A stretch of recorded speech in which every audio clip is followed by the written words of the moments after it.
Oi, pessoal, tudo bem? Bem-vindas, bem-vindos aí a mais uma Prosa com Betaglia. E essa prosa de hoje será uma prosa fantástica. Nós vamos falar sobre inovação, reimaginando as soluções do futuro. E é uma prosa internacional, falando com os amigos lá de Portugal. Alguns termos têm sido extremamente enfatizados nos últimos tempos. Entre eles, destacamos aqui a inovação e a sustentabilidade. E essas palavras são chaves, pois provavelmente têm um potencial fantástico para redesenhar as soluções e as atividades econômicas do futuro. O número de organizações que buscam iniciativas e desenvolvem estratégias orientadas a esses temas vem crescendo exponencialmente.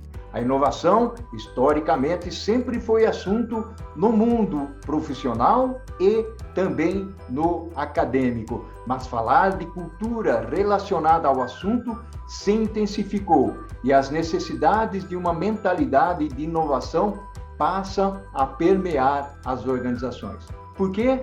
O que mudou a cabeça das lideranças para priorizar e buscarem novas formas para abordarem esse tema? Os negócios sempre competiram em um ambiente de incerteza. Contudo, vivenciamos um mundo ainda mais incerto e mais complexo, onde a busca por soluções diferenciadas pode trazer a vantagem competitiva ou uma forma de sobrevivência.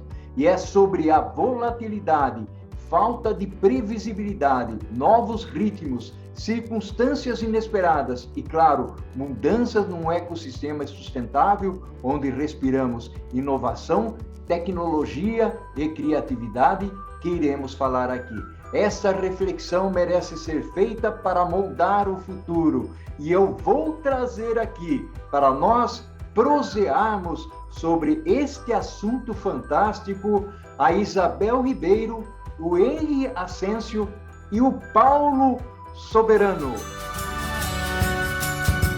Olha só, pessoal, que prosa fantástica nós temos aqui. Nós estamos trazendo pessoas diretamente daquele país querido que se chama Portugal. E nós vamos falar sobre inovação com essas pessoas fantásticas que estão aqui cedendo o tempo para prosearem conosco. E nós vamos começar por um tópico muito legal: os desafios da transformação. Mas antes de tudo, eu quero dar as boas-vindas para a Isabel, para o Henry e para o Paulo. Sejam bem-vindos. Obrigada, Paulo. Prazer estar aqui. Obrigado pela recepção super calorosa que nos faz sentir em casa. Obrigado, Paulo, por mais essa oportunidade. É a segunda pausa nossa. Olha só que bacana, que fantástico, pessoal. Muito legal uma prosa como essa. Desculpe se eu falar algumas gírias que vocês não entendam e vocês me desculpem, né, se eu não entender algumas palavras de vocês, porque, por incrível que pareça, embora falemos português, existem algumas variações no nosso idioma. Paulo, eu gostaria de começar contigo, principalmente falando de perspectiva de inovação, na transformação digital, e como é que o CIO se apresenta ou ele se sente nesse ambiente, Paulo? Olha, essa pergunta é muito da moda, não podia haver tema mais quente do que esse. Nós estamos ainda a sair de uma situação de pandemia que traz todo o inesperado, mas que nos lança em simultâneo um conjunto de desafios para os quais também nunca estivemos tão preparados. Se a pandemia nos apanhou de surpresa e nos deixou muito perplexos sobre o futuro, passado 1 ano e meio, estamos aqui super animados até naquilo que o futuro nos traz. Nós conseguimos sobreviver à pandemia através da tecnologia. Obviamente o mundo não é só tecnologia e o setor primário continuou a funcionar, mas cada vez mais automatizado. Estamos a falar desde a agricultura, da pesca, da indústria, e tudo isso tem vindo a sofrer inovações constantes ao longo dos anos, que foram mais do que nunca postas à prova neste contexto ano e meio, onde tivemos que continuar a alimentar a população mundial, a produzir os bens essenciais, até aquele papel higiênico que faltou nos primeiros momentos, não é? E que nos deixaram perplexos. Papel higiênico, como assim? Papel higiênico é commodity, tá? Não falta. Mas estamos, de facto, num contexto altamente desafiante, onde cada vez mais, e olhando para o futuro, os responsáveis das empresas e do próprio Estado estão a pensar e a decidir como é que vão evoluir de uma forma ainda mais rápida e mais imune aos contextos agressivos e inesperados da sociedade. Depois, aqui na Europa, em particular, e aqui acho que é um caso muito especial neste mundo em que vivemos, a Europa foi capaz de se unir em torno desta adversidade e criámos agora planos de reconversão da economia, de reabilitação da economia, onde os países estão a disponibilizar dinheiro, muito dinheiro, para as economias dos diversos países da Europa para se voltarem a levantar e se porem ao nível pré-pandemia. Isso é uma oportunidade única na Europa, e eu acho que será uma oportunidade única no mundo, de facto, transformarmos os processos, de os otimizarmos, de os automatizarmos, sempre com um olho muito grande naquilo que é a sustentabilidade e todos os desafios do clima. A pandemia também nos trouxe esse efeito de estar toda a gente em casa, teletrabalho, as cidades ficam sem poluição. Porque é que não vamos continuar assim? Este mundo, este equilíbrio não é tão linear como parecia, não é? Os equilíbrios são difíceis, mas está na ordem do dia também a sustentabilidade. E é engraçado porque minha filha mais velha, que é muito mais preocupada com esses temas do que eu, por questões de geração, ela tem 27 anos, e enviou-me há pouco no WhatsApp um link para uma petição para fazermos aqui na Assembleia da República em Portugal, para que o clima estável seja considerado património da humanidade. E isto tem muito significado, não é? E eu acho que as empresas, pondo este discurso da sustentabilidade na ordem do dia também, agora na transformação que vão fazer do relançamento dos seus processos, na automatização, o pôr a inteligência artificial a funcionar pelo bem da eficiência global dos processos, vão nos conduzir a um futuro que eu acho que é muito aliciante. E nós próprios nós já temos alguns anos em cima deste planeta e nós assistimos nos últimos 30, 40 anos a uma evolução fantástica, tecnológica. Não é?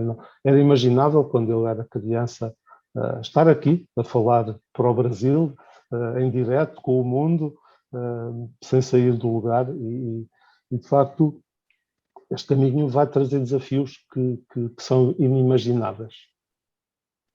Perfeito, Paulo. Muito interessante o ponto que você trouxe aí, principalmente falando de alguns elementos importantes, citando aí a juventude, uma nova geração preocupada principalmente com o aspecto da sustentabilidade, isso é muito importante.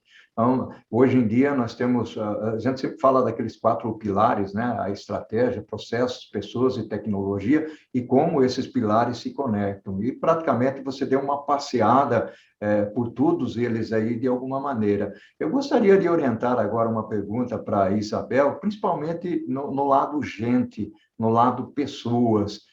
Como é que as pessoas, você falou da pandemia, mas essa pandemia é o que o Paulo falou, ou seja, como é que nós vamos sair imunes dessa situação aqui em relação a tudo o que vem acontecendo. E aí, pela perspectiva de pessoas, de empregos, Isabel, até porque aqui no Brasil nós temos uma herança muito grande de desemprego, nós temos hoje 14 milhões de pessoas desempregadas e a pandemia gerou mais desemprego, né?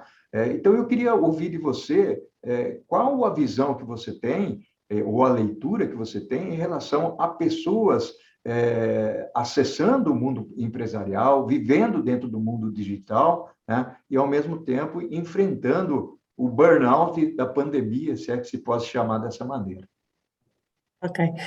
Assim, o ano de pandemia foi realmente um ano que pôs à prova a capacidade de adaptação do ser humano, a todos os níveis.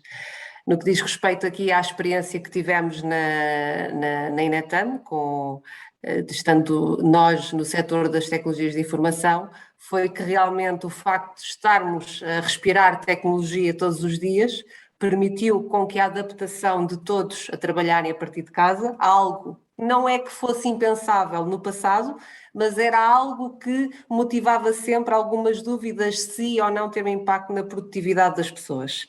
E a necessidade de estarmos todos protegidos em casa fez com que todos nós nos conseguíssemos muito rapidamente adaptar a esta nova realidade, trabalharmos a partir de casa, sendo que a partir do momento em que as áreas técnicas de suporte das empresas conseguiram dar resposta às necessidades de todos os profissionais para que conseguissem fazer o seu dia-a-dia em casa da forma mais próxima do normal possível, fez com que as pessoas conseguissem essa adaptação, conseguissem manter os níveis de produtividade. Em alguns casos até conseguimos aumentar o nível de produtividade porque uma gestão feita em casa, em que o contacto que temos com as pessoas é digital e não existem aquelas tão normais interrupções presenciais, em que é mais difícil dizermos que não estamos disponíveis, que é verdade, não é? E aqui conseguimos fazer uma gestão mais disciplinada do tempo. Trabalha-se, obviamente, sem grandes interrupções para cafés e também faz falta, como é óbvio, aquela conversa de café na copa que às vezes conseguem resolver problemas muito rapidamente. Sentimos alguma falta, obviamente, desses momentos, mas no que diz respeito à adaptação e à produtividade, sem dúvida nenhuma que conseguimos ter excelentes resultados. E agora temos a realidade das pessoas se terem habituado a estar a trabalhar remotamente. Já fizemos inclusivamente um survey dentro da empresa e temos também algum benchmark feito a esse nível, que as pessoas gostavam de continuar a trabalhar a partir de casa. Portanto, isto só nos resta perceber que realmente foi uma experiência muito positiva e que as pessoas conseguem evoluir dentro da empresa, mesmo estando a trabalhar de casa, e tem que se fazer um exercício de mantermos a proximidade com as pessoas, como é óbvio, para as pessoas saberem que, apesar de estarem em casa, continuam a trabalhar para uma empresa, dentro de uma equipa, com um objetivo comum. Portanto, tem funcionado muito bem e esperemos que agora que está tudo a abrir, a economia está novamente a entrar num caminho melhor do que aquele que estávamos a ver, que era o caminho do ano passado, que estava muito complicado para todo o mundo, obviamente. Paulo estava a falar da taxa de desemprego no Brasil, em Portugal, e penso que foi em todos os países do mundo que se viu claramente uma subida da taxa de desemprego, com tantos negócios que tiveram que fechar portas. No setor das tecnologias de informação não ocorreu, porque precisamente dado o facto de as pessoas estarem a trabalhar de casa e das empresas terem que fazer tudo remotamente, aumentou a necessidade de tudo o que é digital, aumentou. Portanto, o setor das TI salva alguns projetos que requeriam presença física, mas a maior parte de todo o negócio da área da IT não sofreu propriamente, a minha visão, atenção, não sofreu propriamente muito com a pandemia. Todos os negócios das outras áreas sofreram e tivemos um aumento do desemprego também em Portugal, que já está, felizmente, agora a mudar o rumo e já estamos a conseguir voltar aos poucos à normalidade e os negócios estão a começar a ser reabertos aos poucos. Em Portugal e penso eu que também no resto do mundo, isso penso, e também temos vários países do grupo e vamos partilhando uns com os outros como é que está a ser a volta à normalidade possível e acaba por ser tudo ali muito parecido, as realidades umas com as outras. Maravilha, muito bom. Você, inclusive, usou algumas expressões aí bastante interessantes, a parte de ansiedade, né? Nós vivemos num mundo onde nós temos uma tendência muito forte à ansiedade. Aliás, a palavra fragilidade vem muito forte, né? Ou seja, o mundo está muito frágil, né? E nós percebemos isso e vai continuar frágil. Dentro desse contexto, né? Inclusive se comenta muito sobre o mundo VUCA, o mundo Bunny, né? Ou seja, fragilidade, ansiedade, as coisas estão repletas de mudança, e mudança é alguma coisa que permanece. Eu queria explorar um pouco um lado, aí, desbravar com o Henry que já participou aqui da Prosa com Bertaglia, e o Henry, né, que é brasileiro, está lá em Portugal há algum tempo, e eu queria explorar um pouco esse lado, principalmente essa parte de ansiedade de pessoas, principalmente pela perspectiva, Henry, de uma pessoa, né, de um determinado país que está num outro país, e as suas impressões sobre isso. Eu acredito que aqui as pessoas que acompanham a Prosa com Bertaglia, e é interessante trazer alguma coisa internacional, até para que as pessoas tenham uma visão de que o que se passa no Brasil se repete em outros países, mas muitas vezes os outros países têm algumas soluções que podem ser aproveitadas aqui e vice-versa. Então, eu gostaria que você navegasse um pouco nessa perspectiva, Henry. Claro, Paulo. Como você mesmo disse na outra pausa, nós conversamos sobre isso. Eu tô aqui em Portugal há 4 anos. Foi em junho de 2017 que eu me mudei aqui com minha família. E essa parte de mudança de país, né? A gente está falando de talvez algumas pessoas que estejam com vontade de deixar o Brasil e vir para Portugal, né? Tem várias vertentes que podemos tocar nesse tema. Assim, uma das principais coisas que podemos pensar. Mudança não é fácil, né? E assim, o ser humano tende a pensar que mudança sempre pro negativo, né? Pro lado que não traz nada. Mas não, eu sempre tento ver mudança por um lado positivo. Mudança faz você se adaptar, aprender novas habilidades, novos jeitos de fazer as coisas, e isso eu vejo como uma coisa muito positiva. Eu posso falar bastante disso porque, assim, Portugal é o 4º país que eu me mudo. Eu já morei nos Estados Unidos, já morei na Inglaterra, depois voltei para o Brasil, fiquei um tempo lá, e foi realmente uma readaptação, embora seja o país natal. E agora, a 4ª mudança foi para Portugal. E tem toda uma certa parte também que a Isabel estava falando de ansiedade, claro. Mudança de país não é fácil. Quando você está solteiro é uma coisa, quando você está casado é outra. Quando você tem uma família é um planejamento muito maior. Mas é assim, se você tem isso na cabeça, se é o teu sonho realmente, siga em frente, vá atrás das informações. Essas prosas são muito boas porque traz muita informação mesmo antes de você tomar uma decisão. E assim, o que eu digo? Quando você está se mudando para um país, não perca as raízes, né? Não perca a cultura que você tem de raiz, mas assim, tente se adaptar, não tente impor a tua cultura no país que você está se mudando. Tente se adaptar às culturas, absorver conhecimento com respeito. Isso traz crescimento para todos e acaba não invadindo o espaço do outro. Então, acho que é isso. Uau, uau. Essa prosa aqui está fantástica, pessoal. Está bastante organizadinha, né? Cada um no seu time, no seu tempo, né? Mas está muito, muito legal pelo fato de ser uma prosa virtual. Estou muito feliz aqui em ter vocês aqui na Prosa com Bertaglia, trazendo todo esse conhecimento, prestigiando a prosa, dedicando um tempo. Eu digo sempre que educar para transformar.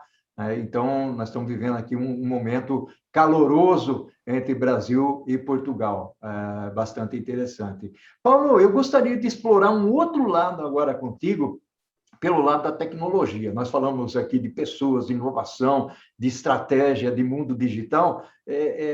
Eu queria explorar um lado, Paulo, que tem muito a ver, principalmente agora, nesse momento, né? Inclusive a Isabel citou aí exemplos de pessoas que perderam empregos, mas no mundo da tecnologia ganhou-se um espaço e realmente aqui no Brasil também eu tenho lido muito em relação a outros países, né? O comércio eletrônico, por exemplo, alavancou sobremaneira, e isso foi no mundo de uma maneira geral. Houve um aumento de participação do online em relação ao comércio físico. Então, a tecnologia ganhou muito, vendeu-se muito computador, muita câmera, né, para poder fazer as virtuais da vida. Paulo, vamos falar um pouquinho sobre a maturidade da transformação digital e como é que você enxerga a tecnologia antes da pandemia e para frente da pandemia. Como é que isso vai ficar? Realmente nós amadurecemos, a tecnologia veio para ficar, porque antes os profissionais tinham muito mais entendimento.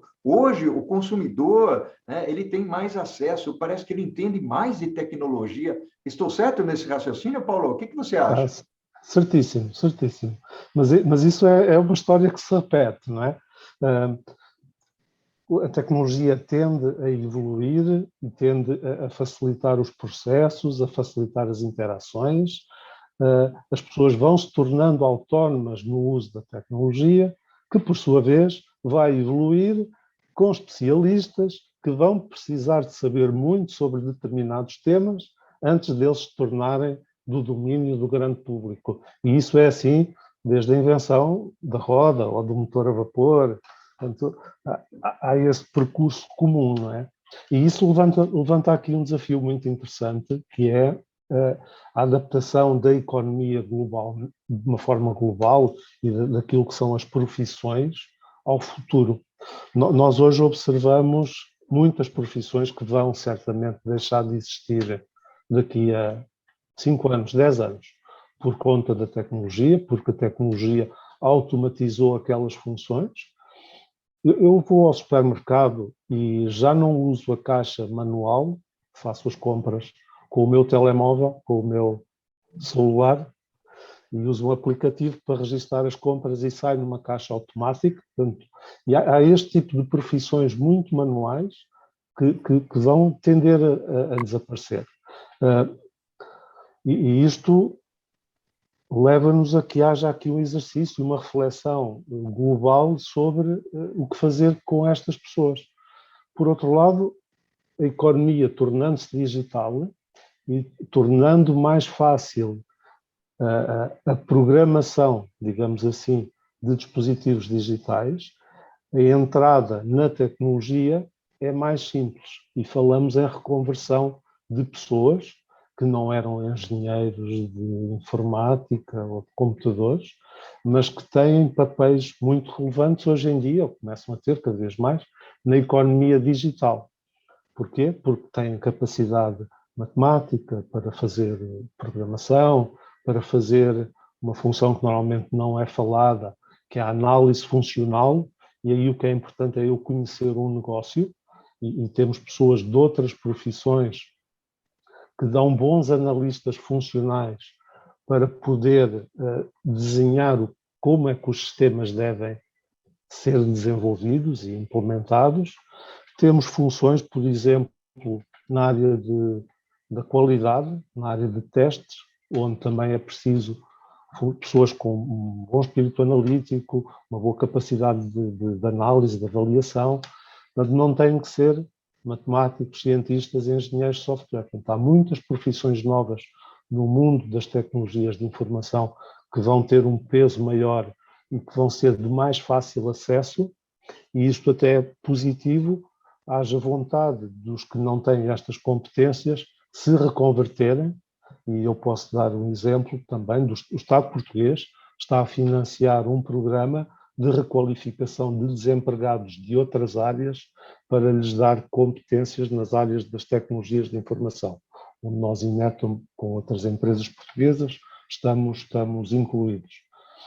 Porque o mercado de trabalho, e agora fugindo aqui um bocadinho, o mercado de trabalho precisa de muitas pessoas no IT. O IT é uma área de pleno emprego em Portugal, onde não há capacidade para todas as necessidades que o mercado tem hoje em dia.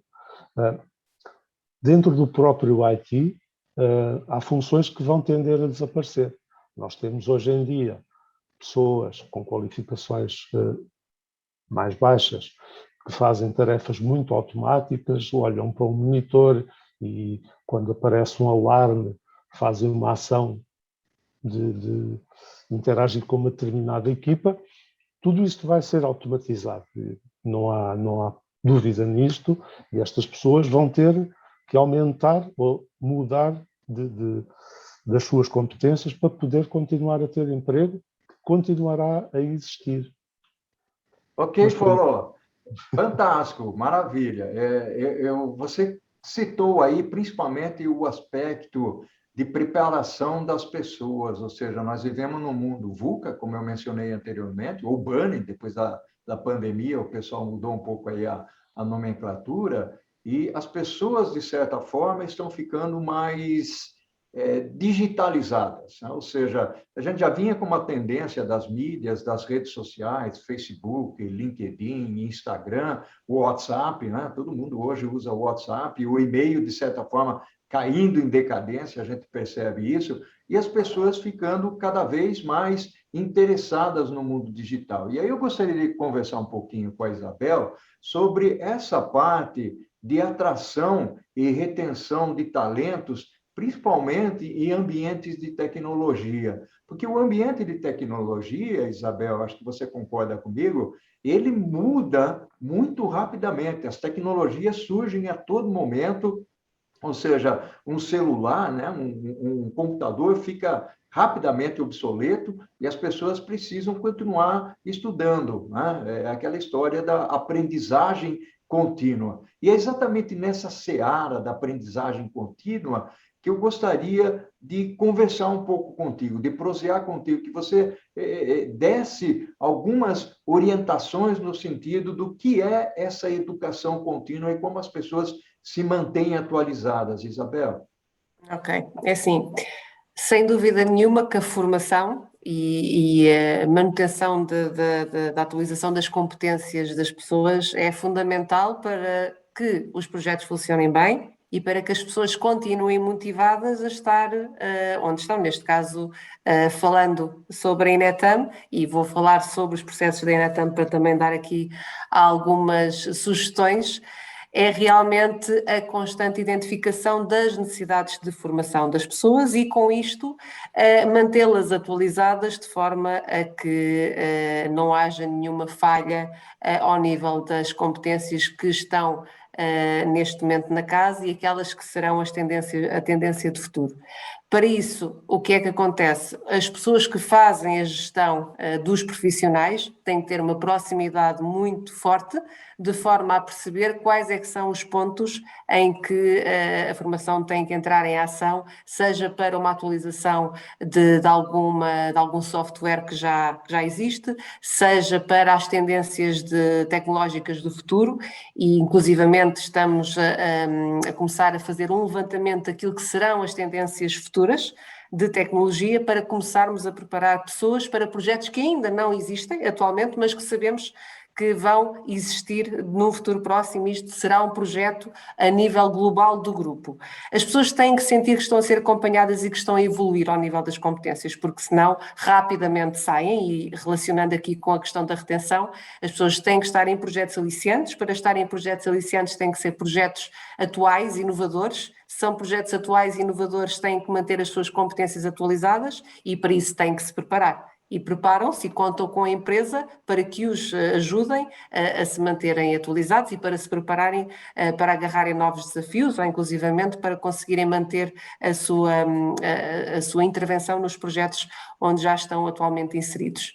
Portanto, obviamente que hoje em dia as pessoas, quando estão numa empresa, não contam só com aquilo que é a base da pirâmide de Maslow, que é a questão do salário e dos benefícios básicos. Não, a formação é efetivamente uma das condições que tem que ser muito bem trabalhada dentro das empresas, para as pessoas conseguirem ver que realmente existe sempre uma expectativa de evolução de carreira, uma aprendizagem contínua, para continuarem a evoluir naquilo que é a sua carreira profissional no âmbito das tecnologias de informação.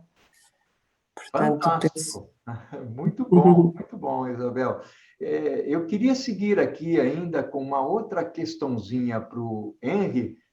Depois nós vamos tomar uma aguinha, um café, vamos fazer um intervalozinho rápido aqui. Henry, eu tenho uma curiosidade aqui, principalmente pelo aspecto de imigração. Né? Como é essa ida do brasileiro para Portugal e se é fácil essa ida, principalmente em termos de empregos e, ao mesmo tempo, em termos de facilidades de imigração. Eu gostaria que você comentasse, explorasse um pouco esse lado, porque nós estamos conectando todos os assuntos aqui. O Paulo abrangendo um pouco mais de soluções, de tecnologia, ele só não falou a palavrinha indústria 4.0 ainda, mas acho que ele vai falar depois. Né? Aí a Isabel entra falando dos recursos dos profissionais, da aprendizagem, fantástico, está muito legal. E agora, eu estou curioso para saber como é que o brasileiro vai para Portugal.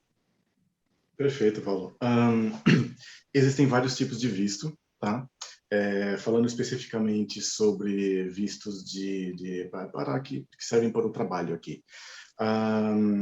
O mais fácil seria ter uma licenciatura, que nem falamos aqui, um curso universitário ou 5 anos de experiência, no mínimo. Isso é o jeito mais fácil de se conseguir um visto de trabalho para poder vir para cá e começar a trabalhar. Não que as outras funções que requeram menos possam não ter uma licenciatura ainda, um curso universitário ou menos de 5 anos de experiência. Isso é possível também, porém, as pessoas têm que contar talvez com um budget separado ali, ou talvez um patrocínio dos pais ainda, enfim. Por isso que nós falamos de profissionais já que têm já uma certa carreira que é um pouco mais fácil. O visto de trabalho é muito fácil de se conseguir, tá? E falando um pouquinho da Inetum agora, até um tempo atrás nós percebemos que realmente, que nem o Paulo e a Isabel falaram, que aqui em Portugal nós não temos população suficiente para atender todas as demandas que nós necessitamos. E por isso que nós realmente investimos nisso e nós conseguimos ajudar todos os brasileiros que querem sair do Brasil com oportunidades aqui na Inetum. Nós conseguimos ajudar com o visto de trabalho, com autorização de residência, com o NIF, que é o CPF português, com o NIS, que é o número da Segurança Social aqui. Nós ajudamos a abrir uma conta bancária para que a pessoa consiga receber o salário e nós também ajudamos com a ajuda de procura de um apartamento. Então, damos todo esse apoio para o colaborador, para o futuro candidato, se a pessoa quiser vir para cá. Então, isso ajuda bastante, isso é um diferencial. Muitas empresas realmente postam a vaga e esperam que a pessoa, vamos dizer assim, se vire com tudo e tudo mais. Não, nós fazemos o acompanhamento desde o início. E uma vantagem também, que aprendemos durante esta pandemia, que com todo o teletrabalho e tudo mais, a pessoa pode começar a trabalhar desde o Brasil, remotamente, enquanto espera pelo visto de trabalho. A hora que o visto de trabalho sai, pode vir para cá. Então, assim, nós começamos a interação desde o início e damos o apoio durante todo o tempo. Olha só que fantástico. Gratidão, Henry, Isabel, Paulo, prosa magnífica aqui. Nós vamos fazer o seguinte agora. Estou gostando muito da prosa. Nós vamos fazer um intervalozinho, vamos tomar um cafezinho, uma água por aí e a gente volta em seguida. Pode ser? Pode ir. Claro. Até já. Olha só, pessoal, que prosa fantástica, realmente muito boa, trazendo aqui uma contribuição enorme, essa prosa internacional, uma contribuição enorme aqui para a prosa com Bertaglia, e eu faço questão de mencionar que muitos professores, muitos profissionais acessam a prosa, inclusive os professores passam as prosas para os alunos, e aqui é um assunto de muito interesse, porque nós estamos falando, basicamente, primeiro, de um assunto de tecnologia extremamente atual, segundo, como é que as pessoas se encaixam nessa tecnologia, e o terceiro, não menos importante, se eu quero trabalhar num outro país, e aqui nós estamos falando de Portugal, que tipo de referências eu poderia ter? Então, uma melhor prosa que essa é difícil a gente ter. Então, pessoal, vamos lá, vamos assistir mais um pouquinho da nossa prosa, e eu quero explorar um pouco mais agora o lado tecnológico com o Paulo, exatamente falando de... Hoje, por exemplo, Paulo, as empresas estão muito preocupadas com especialização. Então, ou seja, eu sou uma empresa de varejo, uma empresa automotiva ou bens de consumo, e o meu foco é vender, é produzir, é fazer supply chain, fazer logística e tecnologia. Muitas vezes eu terceirizo tanto o desenvolvimento como terceirizo a parte de serviços. Como é que você enxerga essa característica de mercado, o Paulo? E você pode até envolver a parte de automação, que eu acho que é um elemento substancial nos momentos que nós estamos vivendo aqui. Ok, muito bem. De facto, a Inetum é uma empresa de serviços na área das tecnologias de informação. Portanto, o nosso negócio é terciarizar, ou sermos os fornecedores de serviços. Estamos presentes em todos os setores de atividade. Não é? Temos desde os serviços mais básicos, digamos, de apoio a um utilizador que precisa de trocar um teclado, até serviços altamente sofisticados de implementação de novas soluções. E estamos presentes em todos os setores da atividade, quer dizer que estamos presentes, por exemplo, numa indústria, com a indústria 4.0, pegando no gancho de há pouco, mas temos uma componente muito forte de inovação também. E isto para dizer o quê? Nós temos uma preocupação de, não fazendo investigação pura, tentar ao máximo aproveitar o que a tecnologia nova traz para, em conjunto com os nossos clientes, desenhar soluções que lhes sejam úteis. Nós temos 6 laboratórios na Europa de inovação, 6 Fab Labs, onde existe de facto a vocação de nós explorarmos produtos novos, e aí temos soluções de indústria 4.0, smart cities, soluções com inteligência artificial, realidade aumentada, blockchain, big data, data science, todos os chavões que são usados e que estão na moda da tecnologia. Automatização de processos acaba por ser já uma coisa básica, de alguma maneira, mas nós trabalhamos com isso tudo, temos competências em todas essas áreas, fazemos ofertas e definimos ofertas verticais para indústrias específicas ou para setores específicos e tentamos potenciar a capacidade enquanto grupo tecnológico para poder fornecer esses serviços em qualquer país que esteja o nosso cliente.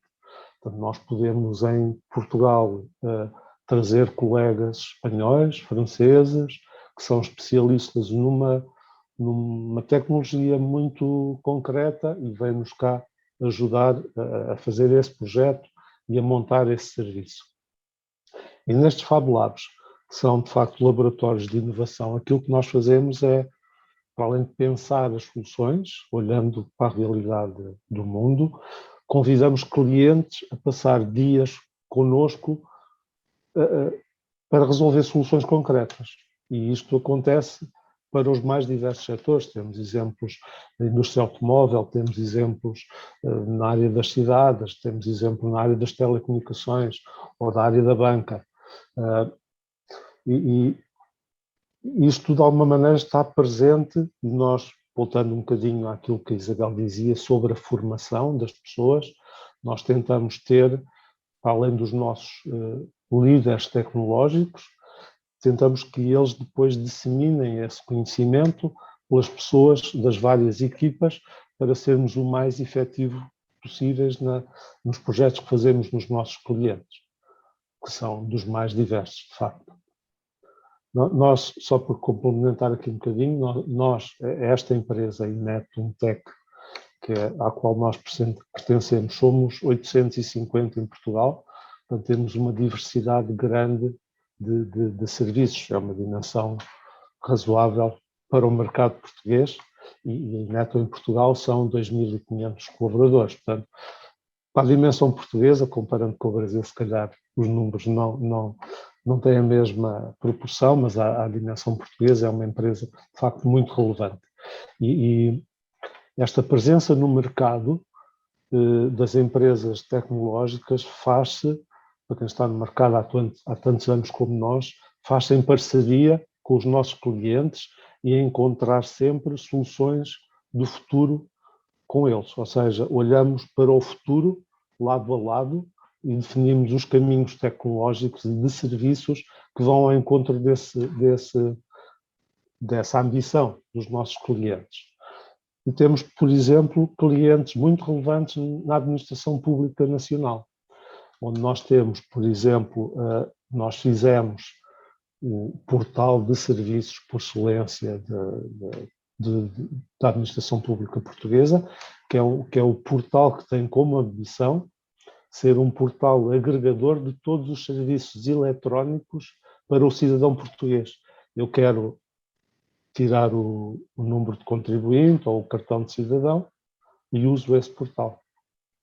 Ok. Interessantíssimo todos esses pontos aí que você colocou, Paulo. E aqui eu tenho uma curiosidade, eu comecei a pensar, ou seja, Portugal é um país que sobressai na Europa, e eu entendo, até por algumas literaturas, que muitas pessoas acabam entrando em Portugal, seja para fazer turismo, seja para trabalhar, e, portanto, existe aí um desafio, o desafio do idioma, o desafio do relacionamento, dos contatos, e aí eu gostaria de conversar com a Isabel exatamente por essa perspectiva, ou seja, como é uma empresa que abrange várias pessoas de outros países e, portanto, é uma diversidade bastante interessante. Qual é o desafio ou a oportunidade que a área de recursos humanos enfrenta ou encontra, Isabel, exatamente para lidar com essa diversidade de idiomas de pessoas de outros países? Ora bem, Portugal é, por excelência, um país de braços abertos a outras nacionalidades, porque, como o Paulo saberá, temos muita facilidade em idiomas. Não que todas as pessoas em Portugal saibam falar todas as línguas, não é essa a questão, mas pelo menos para o inglês, para o espanhol, somos pessoas com um bom ouvido e rapidamente percebemos o que nos dizem. Portanto, isto já é um bom indicador de que as empresas, obviamente, também estão alinhadas com este mindset de recebermos bem as pessoas de outros países. Na Inetam, nós neste momento temos cerca de 25, um número redondo, temos cerca de 25 nacionalidades diferentes dentro da casa. 25.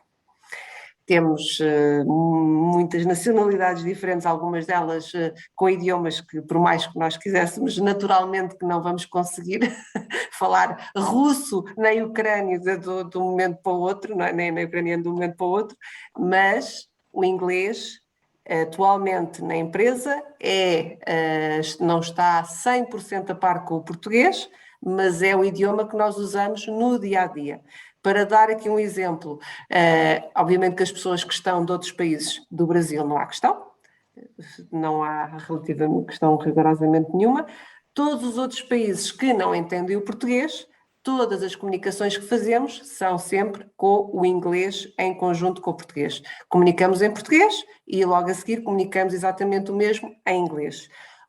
As pessoas que têm responsabilidade de gestão de colaboradores, que têm na sua equipa elementos que não falam português, pois que falam então inglês com as mesmas, toda a comunicação que é feita ao longo da carreira do colaborador na Inetam é sempre feita em inglês, de forma a que se consiga manter um bom nível de comunicação. E basicamente nós encaramos como sendo todo um grupo, independentemente da nacionalidade e do idioma que a pessoa fala.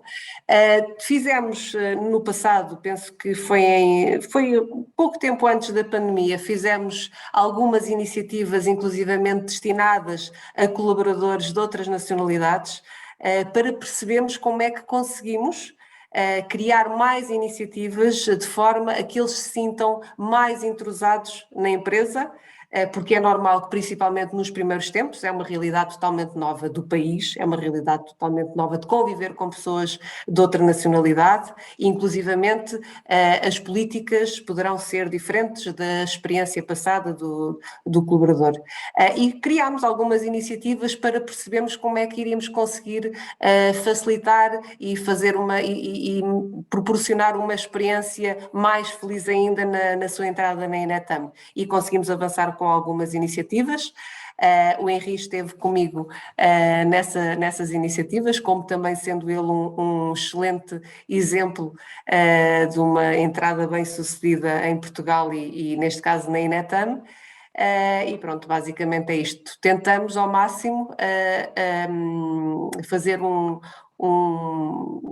uma recepção dos colaboradores igual à mesma que sejam portugueses, portanto, de forma a que se sintam que realmente pertencem à empresa e que têm todo o sucesso pela frente, tal e qual como tem um nacional aqui de Portugal.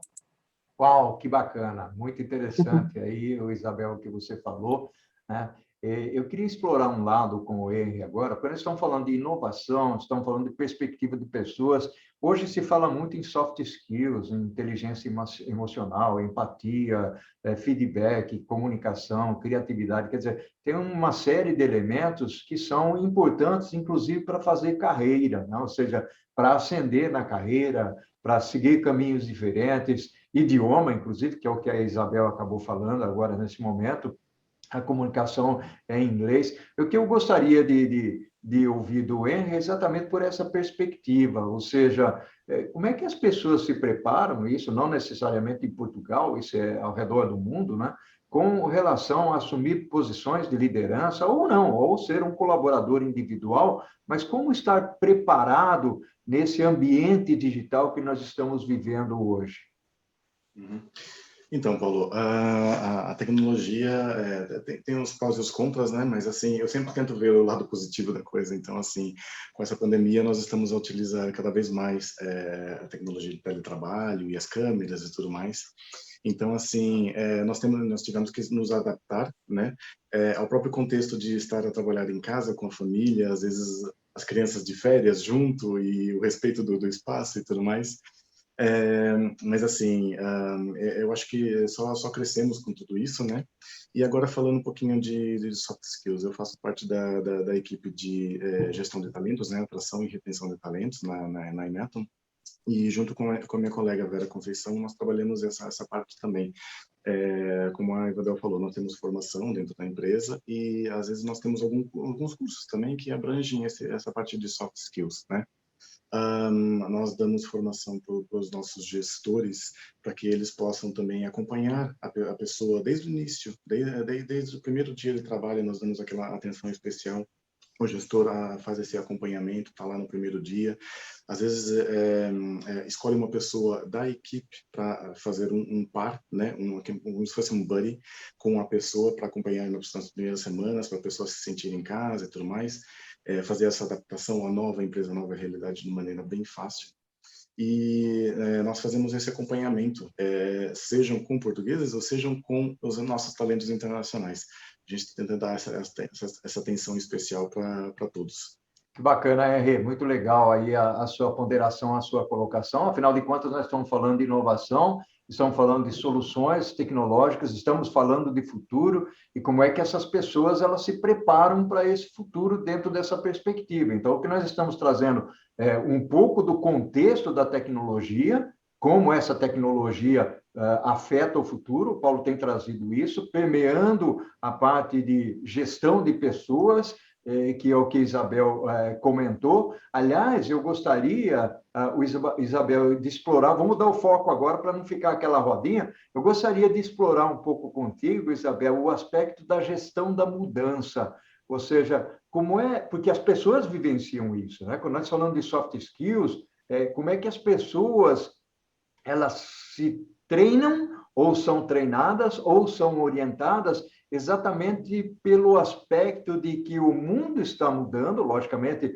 não é aquela transformação, mas que acontece tão de imediato, mas o Paulo falou da Revolução Industrial, Indústria 4.0, ou seja, o Fordismo, né, todos os movimentos repetitivos que nós tínhamos antigamente ou anteriormente, passando hoje para alguma coisa onde nós estamos chamando de humanização das organizações. Então, o que é essa humanização da organização? É exatamente utilizar muito mais o cérebro do ser humano do que o trabalho braçal. Eu queria explorar um pouco esse lado, entrando na humanização e na gestão da mudança contigo, Isabel. Assim, obviamente que as pessoas têm que ter uma mente muito aberta no que diz respeito a tudo o que é evolução tecnológica e têm que se reinventar elas próprias, não é? E a humanização aqui é efetivamente quando existem processos que deixam de ter a mão humana, tem que haver, obviamente, sempre alguma interação através de quem gera o processo. O processo pode ficar automatizado, mas tem que sempre haver alguma mão humana que faz a gestão, mais que não seja com o cliente, com a equipa que trata do processo automatizado, o que seja. Portanto, tem que haver aqui sempre, não pode haver um desligamento total daquilo que são a intervenção das pessoas. Claro que existem processos que deixam de ser feitos por pessoas, sim, passa a ser feito por um mecanismo automático. No entanto, tem que haver sempre a parte relacional, porque esse processo será prestado por algum serviço específico de uma empresa destinado a um cliente.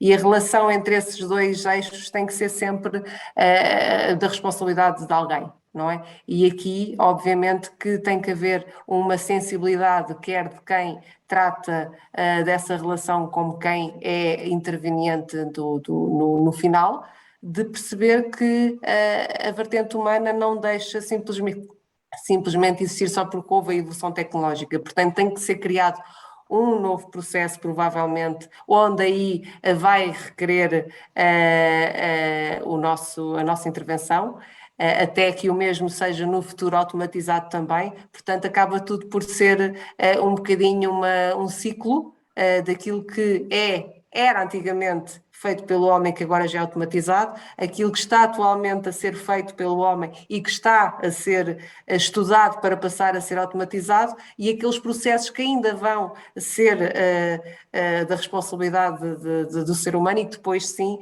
também passarão a ser automatizados. Portanto, isto acaba por ser assim um bocadinho cíclico e as competências têm que ir evoluindo ao mesmo tempo que os processos também vão sendo automatizados. Portanto, aquilo que é automatizado hoje acaba por ter necessidades específicas no futuro e as pessoas têm que se reinventar e ganhar competências para que possam efetivamente ter a sua intervenção dentro do futuro e depois aí então passar a ser mais digital e assim.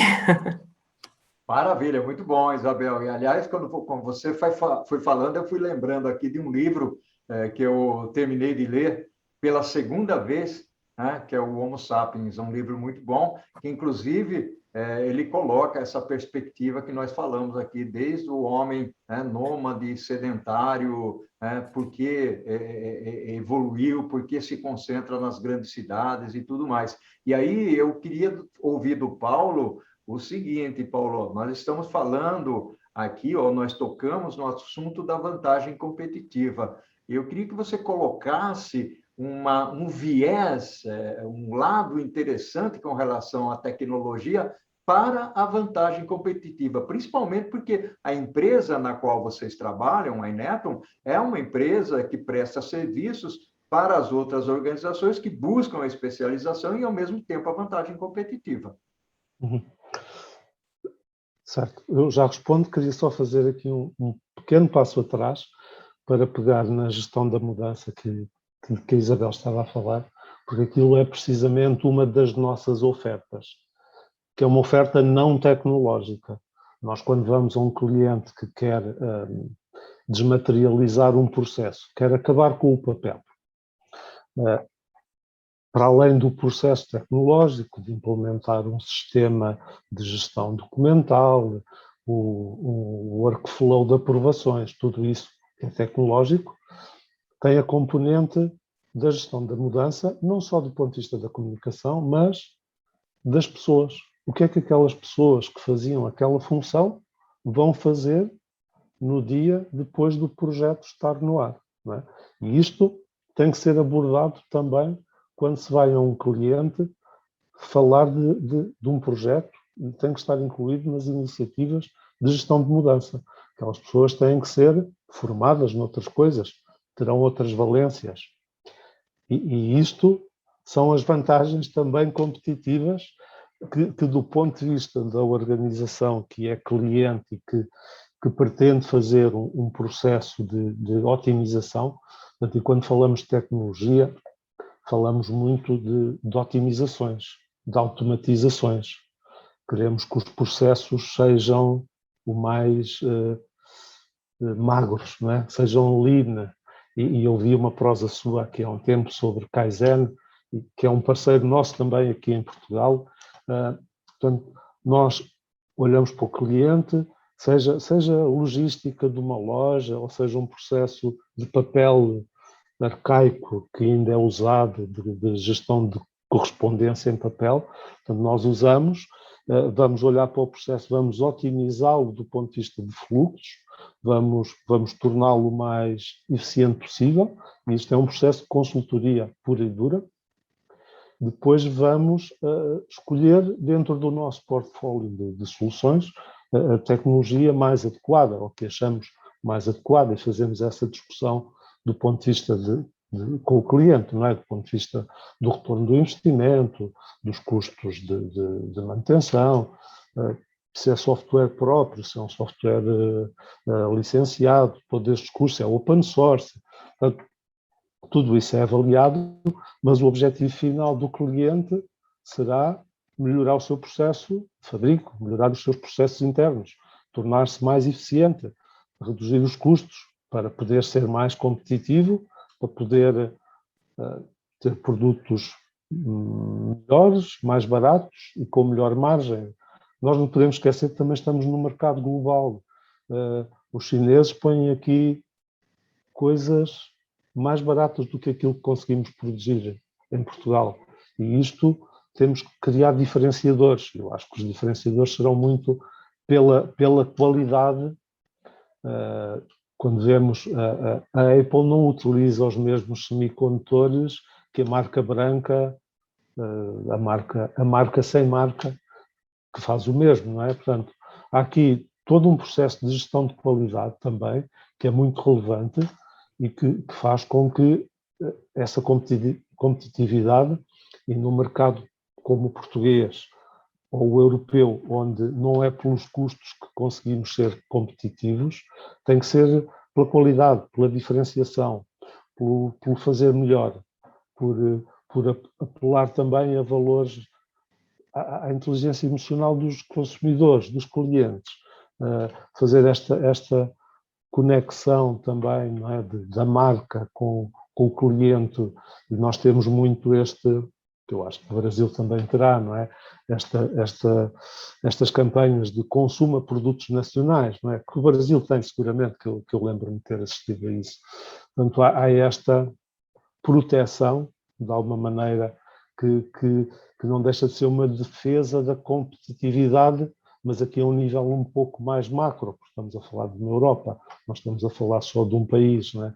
Porque de alguma maneira temos que ir equilibrando a economia mundial, enfim, não é isso que temos na cabeça, mas é isso que depois, no dia a dia, na prática das macroeconomias, acaba por ser relevante. Mas eu acho que nós estamos muito, trabalhando na tecnologia com os nossos clientes, estamos a mexer naquilo que é o coração da competitividade dos processos deles, porque cada vez mais os processos deles são assentes em tecnologia, nos sistemas de informação. Que maravilha, fantástica. Prosa cada vez mais fantástica. Henri, eu queria te fazer uma pergunta, já que você vivencia aí culturas diferentes, né? Ou seja, você está imerso aí na cultura portuguesa, vindo do Brasil. Fala um pouco para a gente o que é essa cultura, não necessariamente o que é essa cultura, mas como se preparar para enfrentar culturas diferentes. Porque, por mais que nós tenhamos o mesmo idioma, as culturas, as formas de pensar, algumas coisas nós precisamos conhecer do outro país para poder ali estar. Sim.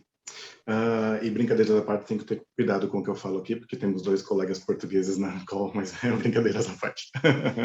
Mas assim, é aquilo que eu falei um pouquinho atrás, da pessoa não perder a essência, né, da cultura de origem, mas também ter a mente aberta para observar, para escutar, para absorver a cultura do país que a pessoa tá indo. E esse respeito mútuo, eu acho que serve para todos os países, todas as interações, né?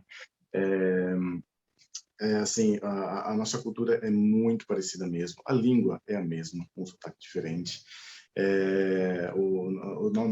Nós brasileiros fomos colonizados pelos portugueses há muito tempo atrás, e nós falamos que hoje a imigração está sendo o oposto, né? Muitos portugueses foram para lá muito tempo atrás e agora está sendo o oposto. Mas é essa coisa do respeito mútuo. Acho que isso é primordial em primeiro lugar. Não tente impor os teus costumes nas pessoas que você encontra. Ao invés disso, você ouve mais do que fala e tenta absorver, e aí há uma troca saudável entre as duas partes. Na outra prosa que nós tivemos, eu falei um pouquinho, né, que nós temos aqui praias maravilhosas, vinícolas e tudo mais, o ambiente é muito bom aqui, o clima é muito bom, isso aí atrai muitas pessoas de outros países da Europa para vir aqui trabalhar, né? E a parte cultural, uma coisa que eu falei também na outra prosa é assim, o que eu senti no começo, né? O português é um pouquinho desconfiado no começo, até você provar que você tem uma boa ética, uma boa índole e tudo mais, e até ter uma confiança, e daí a confiança é para sempre. Isso eu percebi desde o início, e eu continuo falando isso. Que é muito, muito bacana mesmo. O brasileiro tende a ser mais aberto logo de início, para ter aquela amizade, aquela troca e tudo mais, e depois pode não se manter. E aqui é o oposto, primeiro tem que ter um test drive, e aí você prova que vale a pena de ambos os lados, e aí isso mantém-se. Maravilha, muito bom. Pessoal, eu vou dizer o seguinte para vocês: essa prosa está fantástica, estou muito feliz aqui de estar proseando, convivendo com vocês através do mundo virtual, mas nós estamos encerrando a nossa prosa. Gostaria que vocês dessem um recadinho, um tchauzinho para o pessoal aqui da Prosa com o Bertaglia, e eu vou começar pelo Paulo, bem rapidinho. Paulo, um tchauzinho para o pessoal da Prosa com o Bertaglia. Bom, eu queria agradecer ao Paulo por este convite magnífico e esta oportunidade, e queria dizer a todos os que nos escutam ou que nos veem do Brasil, se forem destas áreas das tecnologias de informação, entrem em contato connosco. Nós podemos, de facto, ser aqui, fazer a diferença na carreira profissional deles. Temos aqui muitas oportunidades prontas para os receber. O Henry pode ser testemunha de que acolhemos bem não só os brasileiros, mas todos os povos, todas as pessoas que venham com vontade de trabalhar e de fazer do mundo do IT uma vida séria e uma profissão desafiante e de futuro. Maravilha. Henry? Paulo, obrigado por essa segunda oportunidade que nós tivemos de conversar aqui na Prosa com Bertaglia. E assim como o Paulo disse, nós estamos de braços abertos. Se você que realmente quiser investir na tua carreira e vier trabalhar conosco, estamos de portas abertas. Podem encontrar-me no LinkedIn, Henry Ascencio, na empresa Inetum, e lá podem entrar em contato pelo Messenger e tudo mais, e eu explico mais. Fora os meus posts que eu faço das vagas. Maravilha. Isabel? Muito obrigada, foi uma honra poder participar nesta prosa. Somos aquilo que partilhamos efetivamente, e para além da partilha, quero reforçar aquilo que o Paulo e o que o Henry já disseram. Estamos de braços abertos para quem quiser trabalhar em Portugal connosco. Com certeza que comprovarão que será uma boa experiência, e muito obrigada e até um dia. Até um dia. Eu adoro Portugal, com certeza vou voltar aí, já tive algumas vezes, passeando por várias cidades de Portugal, né? Lisboa, Porto, Bragança, ou seja, fiquei aí, a última vez eu fiquei aí 21 dias, foi em 2018, mas pretendo voltar algum dia aí para a gente rever esse país maravilhoso, gosto muito de Portugal. Um abraço virtual para todos vocês, gratidão enorme, né, daqui do Brasil para Portugal. Ao infinito e além, o que nós fazemos em vida ecoa pela eternidade. Ok? Tchau para vocês. Obrigada, Paulo. Tudo de Tá, bom. obrigado. Tchau, tchau. Obrigada. Então,